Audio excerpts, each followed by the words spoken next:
안녕하십니까. 10시 사이 조민경입니다. 여러분, 이 수많은 감염병을 예방할 수 있는 가장 효과적인 방법 뭔지 아시나요? 바로 손 씻기인데요. 이 손만 잘 씻어도 설사 질환을 약 30%나 줄일 수 있고요. 호흡기 질환 발병률도 약 20% 줄일 수 있다고 합니다. 아주 간단하고 쉬운 일이지만 꼼꼼히 제대로 씻지 않으면 수많은 세균이 손에 그대로 남아있는다고 하는데요. 이 흐르는 물에 비누로 30초 이상 올바른 손 씻기 6단계를 생활화하셔서 건강 챙기시기 바랍니다. 네, 그럼 지난 2주간 보건복지부에는 어떤 소식들이 있었는지 키워드로 알아보는 키워드 뉴스 시작하겠습니다.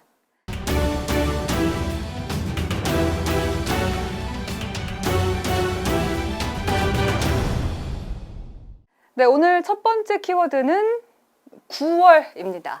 9월부터 새롭게 바뀌는 보건복지부 정책 어떤 것들이 있을까요?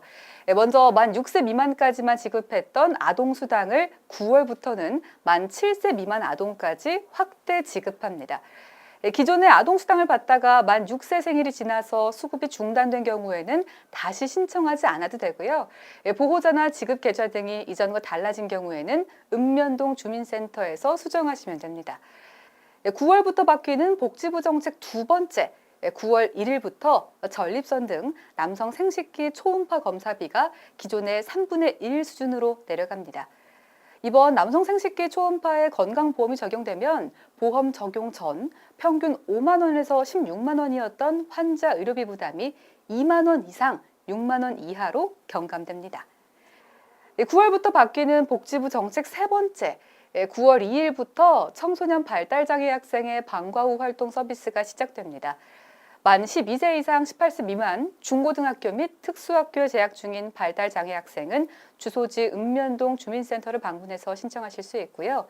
우선순위에 따라서 선정된 대상자는 방과 후에 취미, 여가, 직업탐구 등 맞춤형 프로그램을 제공받을 수 있습니다. 9월부터 바뀌는 복지부 정책 네 번째, 긴급한 사정으로 홀로 남겨져야 하는 장기 요양 어르신을 인근 주 야간 보호기관에서 일정 기간 돌보는 단기 보호 사업을 9월 1일부터 시범 운영합니다.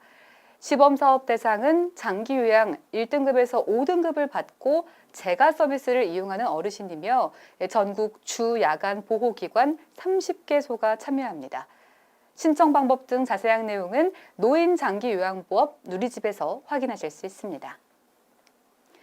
네, 두 번째 키워드는 82조 8,203억입니다.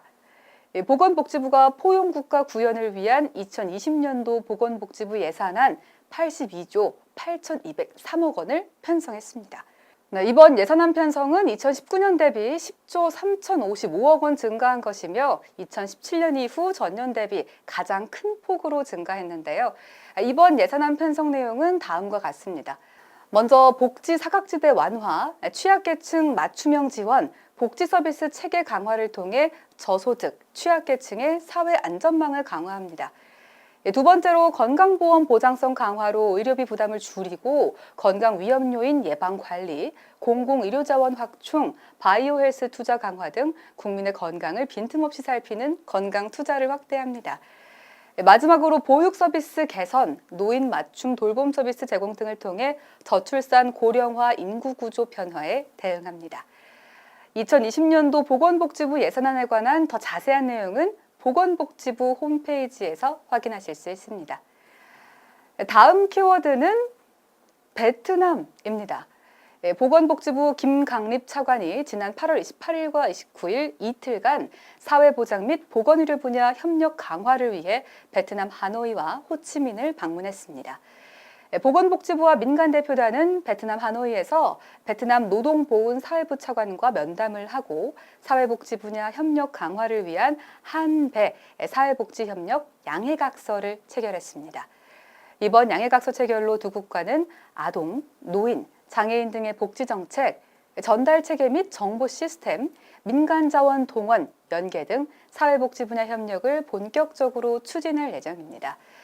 더불어 이를 통해 사회보장정보원, 한국사회복지협의회, 사회복지공동모금회, 보건복지인력개발원 등 민간기관의 양국 간 협력 역시 활성화될 전망입니다.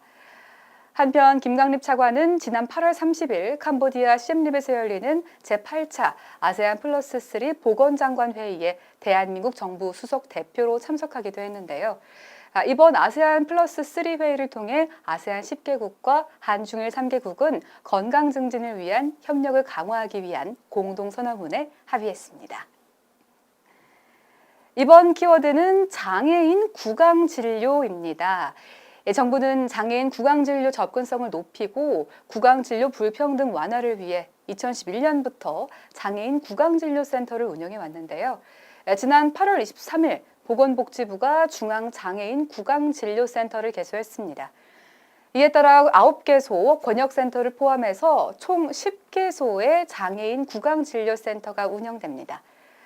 앞으로 중앙장애인 구강진료센터는 권역센터로부터 의뢰, 이송되는 고난이도 희귀난치 진료를 담당하게 되고 각 권역센터와 함께 장애인 구강진료 전달체계 구축 등 장애인 구강정책 수립을 위한 정책적 지원을 하게 됩니다. 네, 5번째 키워드는 삶의 변화입니다.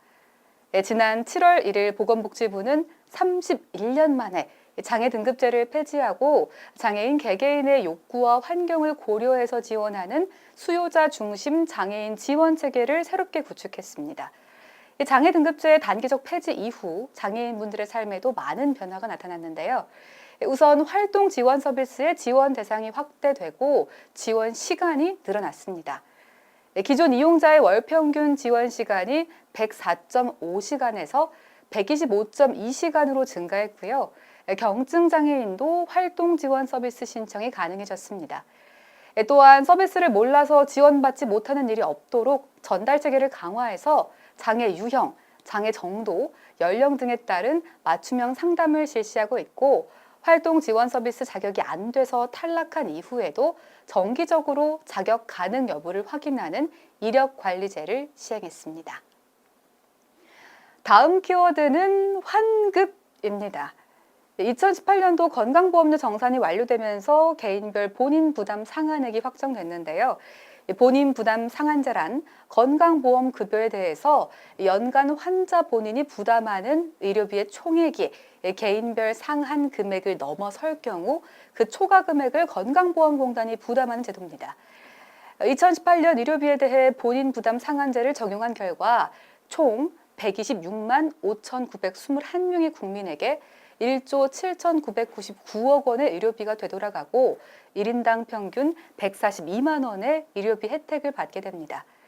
이 중 본인 부담 상한액을 초과한 20만 7,145명에게는 5,832억 원을 이미 지급했고 이번에 상한액을 초과한 본인 일부 부담금이 결정된 125만 2,603명에 대해서는 지난 8월 23일부터 총 1조 2,167억 원을 돌려드리고 있습니다.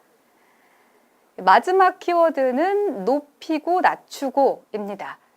보건복지부는 지난 8월 22일 제17차 건강보험정책심의위원회를 열어서 2020년 건강보험료율을 3.2% 인상하기로 결정했습니다. 이에 따라 직장가입자 보험료율은 현행 6.46%에서 6.67%로 지역 가입자의 보험료 부과 점수당 금액은 현행 189.7원에서 195.8원으로 오르게 됩니다. 한편 보건복지부는 그동안 건강보험 보장성 강화를 통해 선택진료비 폐지, 2, 3인실 상급병실과 초음파 MRI 건강보험 적용을 확대하고 환자의 의료비 부담을 2분의 1에서 4분의 1 수준으로 완화했으며 작년부터 올해 4월까지 약 3,600만 명의 의료비 2조 3천억 원을 경감했습니다. 네, 이상으로 보건복지부 주요 뉴스를 소개하는 10시 사이 키워드 뉴스 전해드렸습니다. 저는 9월 19일 목요일 10시 42분 더 알찬 소식들로 찾아오겠습니다. 고맙습니다.